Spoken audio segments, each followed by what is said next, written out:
Crowforest Reviews. So this year for Christmas, I thought we'd talk about my old Christmas special, A Crowforest Christmas Carol. I know this is usually the type of thing I would do for April Fools, but I already promised to do In the Attic next year. Plus, this is Christmas related. Plus, this will make a nice follow-up to my video essay from earlier this year.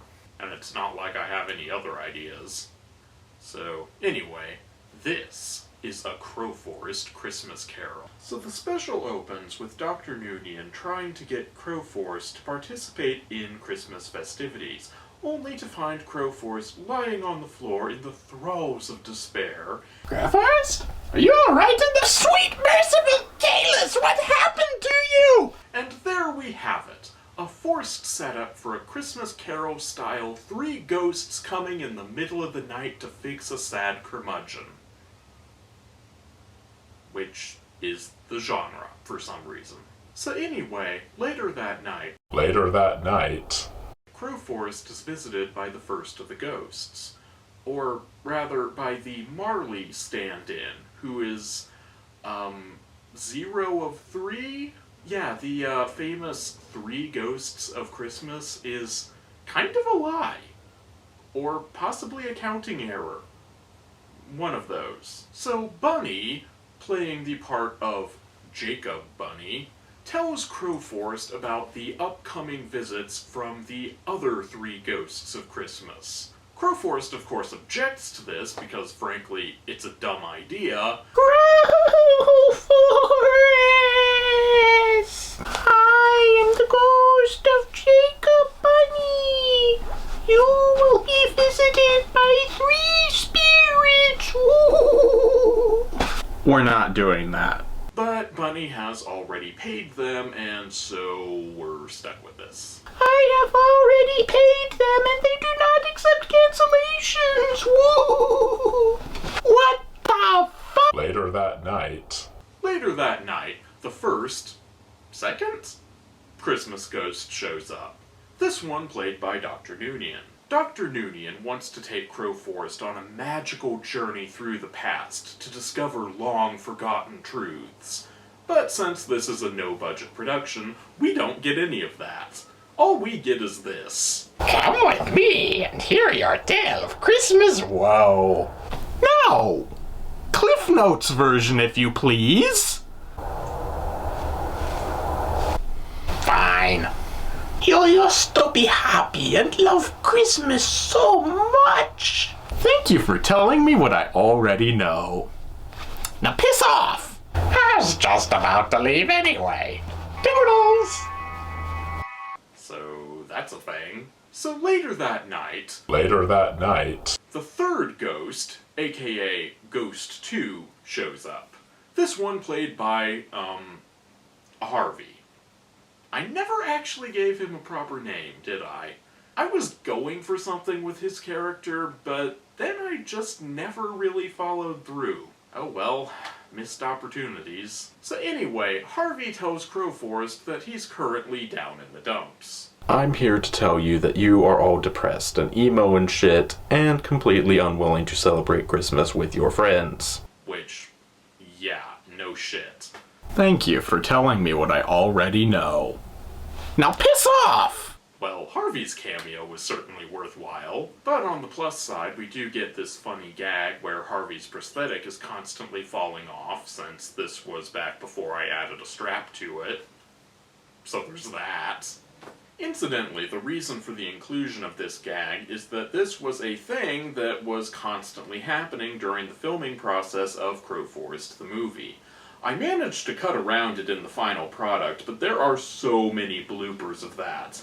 Adding the strap really simplified my life, but it sure looks better without the strap. Listen, Crowforest, it's not that I don't believe you, but you really need to get some more sleep. You'll think more clearly in the morning. Listen, Crowforest, it's not that I don't believe you, but you really need to get some more sleep. You'll think more clearly in the morning.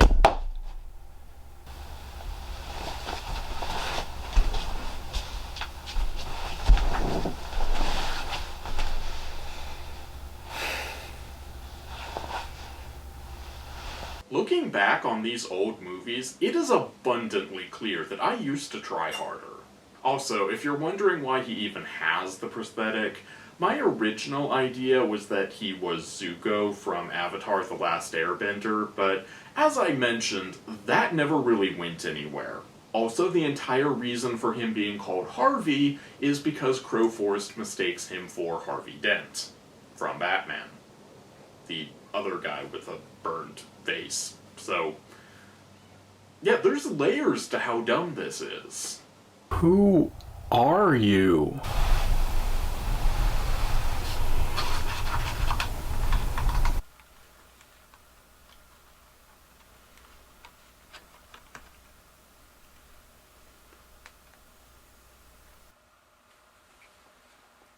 It's not who I am underneath. It's what I do that defines me.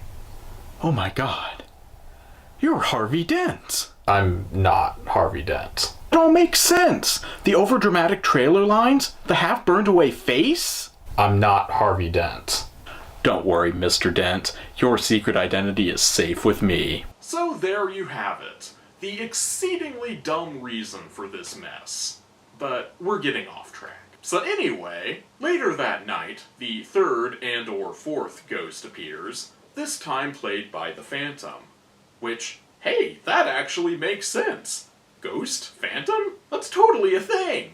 Also, not to brag or anything, but I do totally solve a major plot hole from the original book. If I turned from my current ways, would I not die? No, you'd pretty much die either way. Good to know. Now piss off! So, ha ha ha.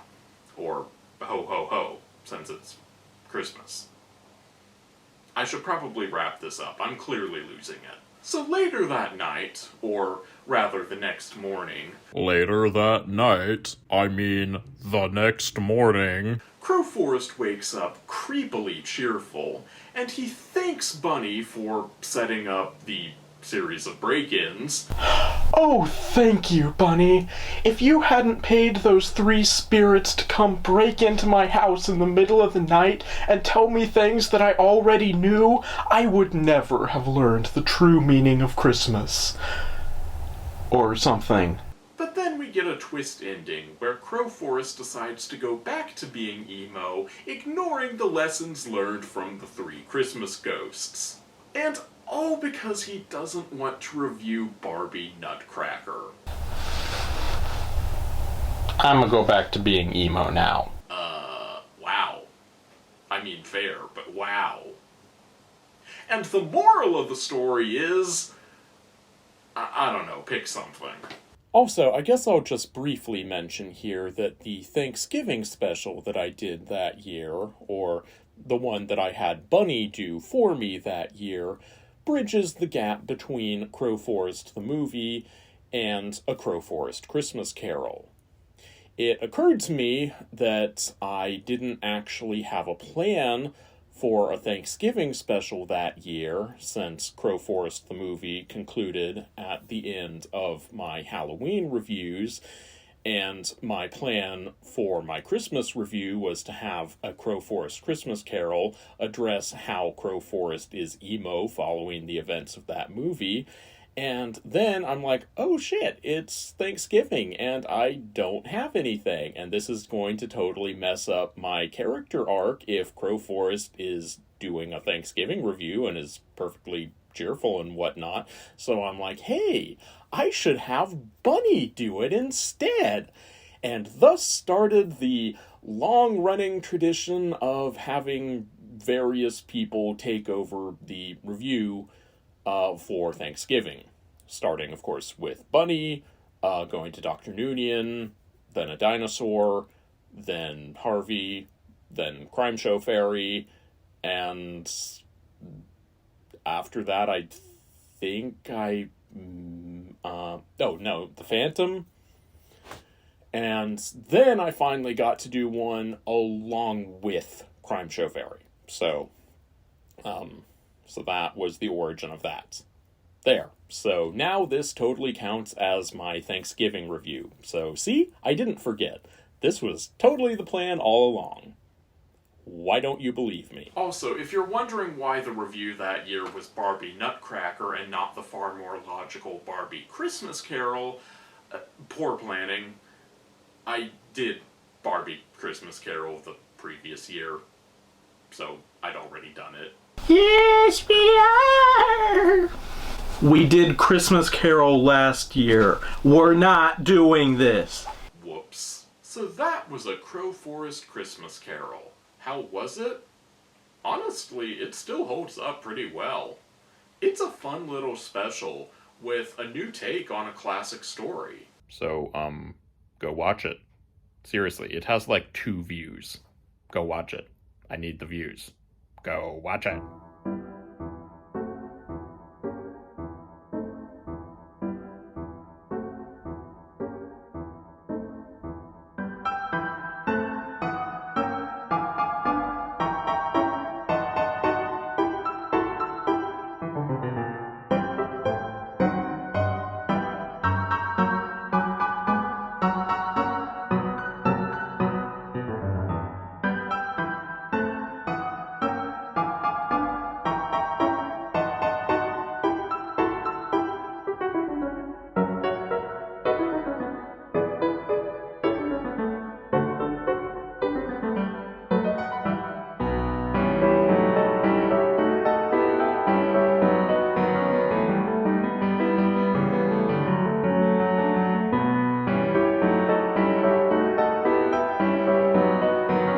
Oh, and Merry Christmas or whatever.